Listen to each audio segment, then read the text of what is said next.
Oi pessoal, tudo bem? Eu sou o Carlos Xavier e estou com você agora para a gente estudar convergências e diferenças entre a administração pública e a administração privada. Esse é um tópico que, na verdade, é muito amplo e muito interpretativo. As bancas podem colocar as coisas mais diversas na prova em relação a isso. O que eu trouxe no tópico são os assuntos mais frequentemente colocados em prova sobre esses pontos, que são, na verdade, a essência daquilo que é parecido entre a gestão pública e a privada e daquilo que é diferente entre a gestão pública e a privada. Vamos para o quadro. Gestão pública e gestão privada possuem pontos em comum e pontos de diferença, sendo impossível abordar todos porque é essencialmente interpretativo. É uma interpretação sobre o que é parecido, convergente, e o que é diferente entre os dois. As principais convergências, ou seja, pontos parecidos entre a administração pública e privada, englobam: ambas utilizam técnicas modernas de administração. Esse é um ponto relevante que várias questões das mais diferentes provas utilizam. Elas costumam tentar fazer pegadinhas, colocar cascas de banana na ideia de que qualquer ferramenta do setor privado pode ser utilizada sem nenhuma necessidade de adaptação pelo setor público. Isso está errado.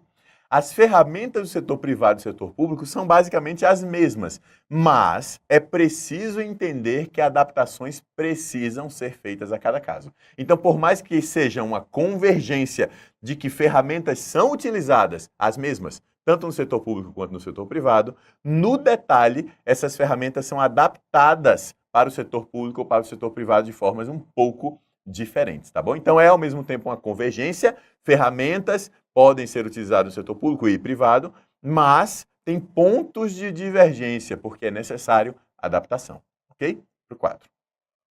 Ambas, pública e privada, devem se preocupar com a satisfação das necessidades de seus respectivos clientes, que são diferentes em cada um dos casos. Lembrando, o cliente do setor privado é aquele que paga pelo bem ou serviço que recebe diretamente. O cliente do setor público nem sempre paga, porque é um cidadão. Ele contribui para o setor público através do pagamento de impostos, taxas e contribuições de forma geral, mas nem sempre ele receberá uma contrapartida objetiva, direta, pela contribuição tributária que foi feita. Às vezes a contrapartida vem por outro lado, às vezes ele contribui e não recebe, às vezes ele recebe e não contribui, tá bom? Tem uma diferença aí entre o cliente do setor público e o cliente do setor privado. Mais uma vez eu estou apresentando uma convergência, a administração pública tem que atender seu cliente, assim como a administração privada tem que atender o seu cliente.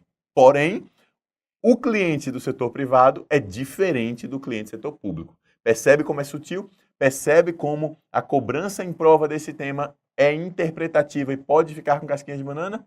Vamos em frente, para o quadro.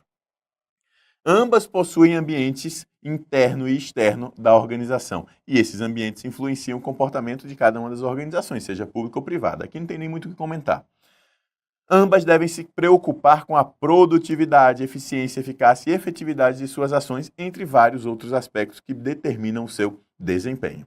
Teorias organizacionais possuem aplicação em ambas, mas com certa necessidade de adaptação em alguns casos, como a gente viu sobre as técnicas de administração e sobre o conceito de clientes.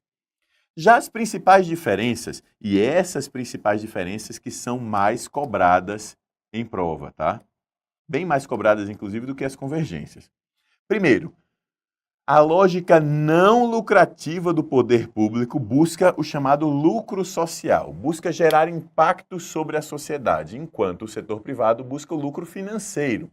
Isso gera consequências por todo o funcionamento da organização. Por quê? A organização pública é direcionada para gerar atendimento para o cidadão, e a organização privada é direcionada para vender um produto ou serviço e obter lucro. Isso é uma diferença muito grande. A organização pública funciona com base no orçamento que já recebe diretamente da própria máquina pública, enquanto o setor privado tem um orçamento que depende do próprio cliente para quem ele está vendendo. Tá bom? Voltando para o quadro.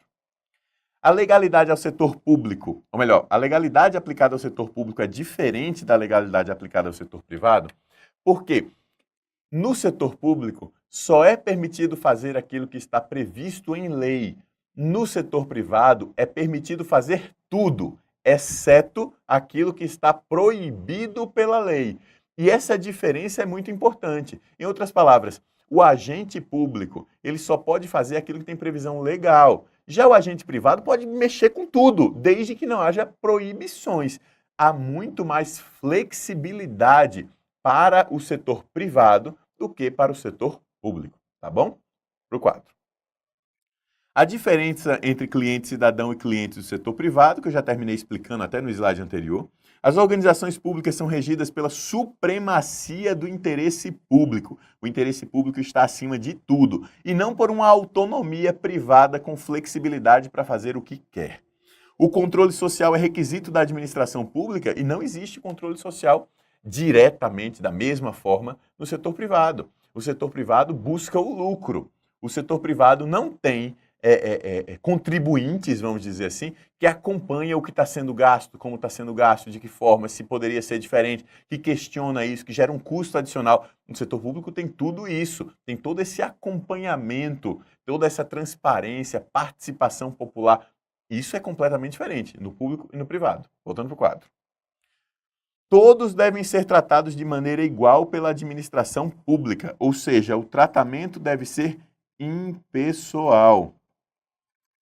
Enquanto o setor privado pode diferenciar públicos. Por exemplo, você vai ser atendido em um determinado banco, você tem vários segmentos de atendimento, e que você é atendido melhor se a sua renda for mais alta, você é atendido pior se a sua renda for mais baixa. O setor público não pode ter isso. O setor público tem que ter impessoalidade, não diferenciação entre as pessoas. O conceito de stakeholders é ampliado na administração pública para integrar interesses difusos da sociedade, que não existe diretamente no setor privado. E a administração pública possui o chamado poder extroverso de criar obrigações para terceiros. É o poder de império da administração pública. É o poder de fazer com que uma terceira parte tenha obrigação de fazer alguma coisa. No setor privado isso não existe. No setor privado, organização nenhuma pode obrigar ninguém a pagar nada, por exemplo. No setor público, não. Se edita uma lei e uma lei posta em prática pode obrigar todo mundo a pagar alguma taxa, algum imposto, alguma contribuição e etc., usando desse recurso para prestar o serviço público. Isso causa uma diferença gigantesca no setor público e no setor privado.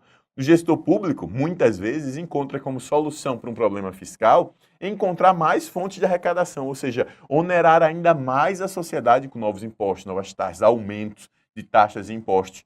No setor privado, não. Se o setor privado faz isso, um concorrente vem e faz o contrário para poder conseguir mais competitividade. As lógicas do setor privado e público têm grandes diferenças, conforme a gente viu aqui, e é isso que é cobrado em prova nesse tópico, tá bom? É isso aí, com isso eu encerro esse tópico, recomendo que você vá lá no PDF, estude um pouco mais sobre isso, veja questões anteriores e assim esteja ainda mais preparado, mais preparada para a sua prova. Um abração e até a próxima. Tchau, tchau.